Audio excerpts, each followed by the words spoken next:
تو قرآن مجید میں لکھا ہے کہ محمد صلی اللہ علیہ وسلم کا ذکر تورا اور انجیل میں ہے، اور ان کا نام احمد ہے، وہ بھی آئے گا بائبل میں۔ جب ہم نیو ٹیسٹمنٹ پڑھتے ہیں، عیسائی کو اولڈ ٹیسٹمنٹ اور نیو ٹیسٹمنٹ میں دونوں میں ماننا چاہیے، فرض ہے، لیکن وہ نیو ٹیسٹمنٹ میں اور مانتے ہیں۔ تو نیو ٹیسٹمنٹ پڑھتے ہیں، Gospel of John chapter number 14 verse number 16 میں لکھا ہے کہ I will pray to my Father to send you a comforter who will abide with you forever۔ میں کہوں گا خدا سے کہ آپ کے لیے ایک کمفرٹر، ایک محسن بھیجے جو ہمیشہ آپ کے ساتھ رہے گا۔ آگے لکھا ہے گاسپل آف جان میں چیپٹر نمبر 15 میں، چیپٹر نمبر 15 ورس نمبر 26 میں، and when my father will send you the comforter he will testify می۔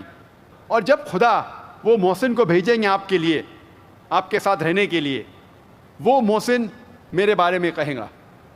لکھا ہے گاسپل آف جان میں چیپٹر نمبر 16 میں verse number 7 میں، nevertheless I tell you the truth, it is expedient for you that I go away, for if I go not away the comforter shall not come, for if I depart shall he come۔ تو Gospel of John chapter number 16 verse number 7 میں لکھا ہے nevertheless I tell you the truth، میں آپ کو حق بات کہہ رہا ہوں، it is expedient for you that I go away، کہ آپ کے لیے بہتر ہے کہ میں جاؤں، for if I go not away the comforter shall not come، کیونکہ جب میں جاؤں گا میں اس محسن کو بھیجوں گا، for if I depart shall he come، میں جانے کے بعد ہی وہ آ سکتا ہے۔ یہ کمفرٹر، یہ محسن کا جو ذکر ہو رہا ہے، جب ہم پڑھتے ہیں گاسپل میں لفظ استعمال کیا گیا ہے پیراکلیٹوس۔ پیراکلیٹوس کے مطلب ہے محسن، کمفرٹر، کائنڈ، دیالو، لیکن صحیح لفظ ہے پیریکلیٹوس۔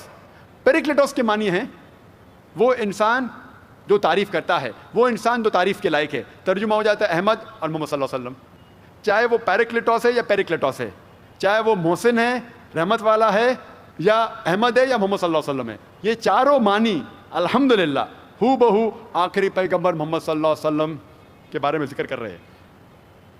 کچھ لوگ، کچھ عیسائی کہتے ہیں کہ یہ محسن جس کا ذکر ہو رہا ہے کمفرٹر، وہ محمد صلی اللہ علیہ وسلم نہیں، وہ روح قدس ہے۔ تو میں ان سے کہتا ہوں اس کمفرٹر، اس محسن کے آنے کے شرائط ہے، اور ایک شرائط ہے کہ عیسیٰ علیہ السلام کو جانا ضروری ہے۔ جب عیسیٰ علیہ السلام جائیں گے پھر ہی یہ محسن اس دنیا میں آئے گا۔ ہم جانتے ہیں کہ the Holy Spirit، روح قدوس، عیسیٰ علیہ السلام کے پہلے تھے۔ He was in the womb of Elizabeth، جب عیسیٰ علیہ السلام پیدا ہوئے اس ٹائم تھے۔ یہ روح قدوس جس کے بارے میں عیسائی کہتے ہیں، یہ عیسیٰ علیہ السلام کے پہلے تھے۔ شرط کہہ رہی ہے کہ عیسیٰ علیہ السلام کو جانا ضروری ہے، تب ہی یہ محسن آئے گا۔ تو اگر یہ محسن روح قدوس ہے تو بائبل میں کہا گیا ہے کہ روح قدوس عیسیٰ علیہ السلام کے پہلے تھے۔ جب الزبتھ کی کوکھ میں جب تھے اس ٹائم روح قدس تھے، عیسیٰ علیہ السلام پیدا ہونے کے پہلے روح قدس تھے، جب عیسیٰ علیہ السلام اس دنیا میں تھے اس ٹائم بھی روح قدس تھے۔ تو یہ محسن روح قدس ہو ہی نہیں سکتا، یہ صرف اور صرف محمد صلی اللہ علیہ وسلم ہے۔ میں اور ایک آخری پیشن گوئی آپ کے سامنے پیش کروں گا محمد صلی اللہ علیہ وسلم کے بارے میں نیو ٹیسٹمنٹ سے، جو گاسپل آف جان ہے chapter number 16 verse number 12 to 14 میں لکھا ہے۔ عیسیٰ علیہ السلام کہتے ہیں I have many things to say unto you, but ye cannot bear them now. For he, when the Spirit of truth shall come, he shall guide you unto all truth. He shall not speak of himself. All that he hears shall he speak. He shall glorify. بسم اللہ الرحمن الرحیم۔ السلام علیکم ورحمۃ اللہ وبرکاتہ۔ میں آپ سب کو اپنے چینل میں خوش آمدید کہتی ہوں۔ آج کا جو موضوع تھا، ڈاکٹر ذاکر نائک نے بہت خوبصورت جو ہے وہ تقریر کی اور حضرت صلی اللہ علیہ وسلم کی پوری زندگی پر روشنی ڈالی۔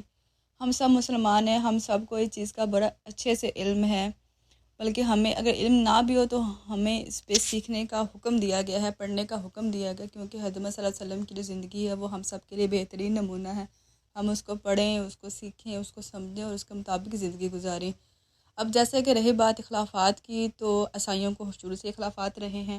عیسائی نعوذ باللہ حضرت صلی اللہ علیہ وسلم کو اپنا خدا مانتے ہیں، تو انہیں آبجیکشن بھی رہے ہیں حضرت صلی اللہ علیہ وسلم کی ذات پر۔ تو ایک عیسائی بھائی نے ان کی باتوں سے یہ محسوس کروایا اس نے کہ جی وہ حضرت صلی اللہ علیہ وسلم کو نعوذ باللہ دجال کہتے ہیں۔ تو اس طرح کے ایسے نعوذ باللہ غلط الفاظ استعمال کیے گئے۔ حضرت صلی اللہ علیہ وسلم وہ ہستی ہیں جس کے لیے اللہ پاک نے پوری کائنات کو تخلیق کر دیا۔ اس کائنات کو بنانے سے پہلے ان کا تصور، ان کا وجود موجود تھا۔ وہ دنیا میں لیٹ اللہ پاک نے انہیں اتارا، لیکن وہ جنت میں موجود تھے اور رہیں گے انشاءاللہ ہمیشہ۔ وہی ان کا گھر ہے، وہی ان کی زندگی ہے۔ تو اللہ پاک نے اپنے محبوب کے لیے اس پوری کائنات کو تخلیق کیا، اس کائنات کی ہر ایک چیز کو بنایا، سنوارا۔ اور آج کل کے جو لوگ ہیں وہ بنا کچھ سمجھے ایک خرافات جو ان کے ذہن میں ہے نبی کی ذات کو لے کر، حضرت صلی اللہ علیہ وسلم کا ذکر صرف قرآن مجید میں نہیں ہے بلکہ جو پہلے 3 آسمانی کتابیں توریت، زبور، انجیل، ان میں بھی اس چیز کا ذکر کیا گیا ہے کہ آخری نبی ایک آئیں گے جس کا نام احمد ہوگا۔ تو حضرت صلی اللہ علیہ وسلم کا اصل نام احمد۔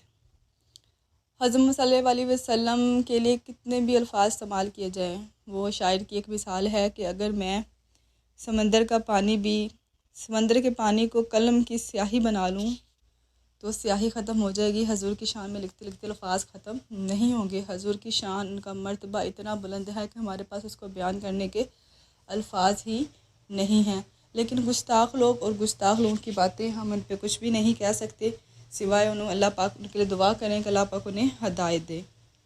ڈاکٹر ذاکر نائک وہ انسان جس کے لیے پوری دنیا تخلیق کی گئی، پوری کائنات کو بنایا گیا، اور ان کے بارے میں نعوذ باللہ اس طرح کے سوالات کرنا، اس طرح کے آبجیکشن کرنا ایک حیران کن بات ہے۔ حضرت محمد صلی اللہ علیہ وسلم کی زندگی کی جو مثالیں ہیں، ان کا جو کردار تھا، جس طرح انہوں نے حکومت کی، جس طرح انہوں نے اپنی زندگی گزاری ہے، جس طرح وہ انسانیت کے کام آئے ہیں، ان کی مثالیں تو یہ گورے بھی دیتے ہیں، یعنی کہ نان مسلم جو کرسچنس ہیں یہ بھی دیتے ہیں، لیکن تنقید کرنے والے صرف وہ لوگ ہوتے ہیں جنہیں ایک تو کم علمی کہہ لیں، یا دوسرا کہہ لیں ایک حسد کہ ہم ان جیسے کیوں نہیں، یا ہمارے جو ہمارے جن کی ہم ہی بات کرتے ہیں وہ ان کے مقابلے میں کیوں نہیں۔ ہم مسلمان حضرت عیسیٰ علیہ السلام کو ہی مانتے ہیں، ہم صلی اللہ علیہ وسلم کو ہی مانتے ہیں، تمام انبیاء کرام، تمام رسولوں، ہر ایک کو ہم مانتے ہیں اور ایمان لاتے ہیں، لیکن لوگ اپنی رائے، اپنی بات کو بیان کرنے کے لیے الفاظ کا چناؤ اس طرح کر دیتے ہیں کہ وہ بنا سوچے سمجھے اگلے بندے کی شان میں گستاخی کر دیتے ہیں۔ تو کسی بھی شان میں، کسی کی بھی بارے میں بات کرنے سے پہلے الفاظوں کا چناؤ آپ کا ایسا ہونا چاہیے کہ آپ کی کہی بات اس کی شان میں گستاخی نہ کرے۔ آج کی ویڈیو بہت خوبصورت تھی۔ ویڈیو کے بارے میں آپ کو کوئی بھی سوال ہو، کوئی بھی بات ہو تو مجھے لازمی کمنٹ کریے گا، ویڈیو کو لازمی شیئر کریں، چینل کو سبسکرائب کریں۔ جزاک اللہ۔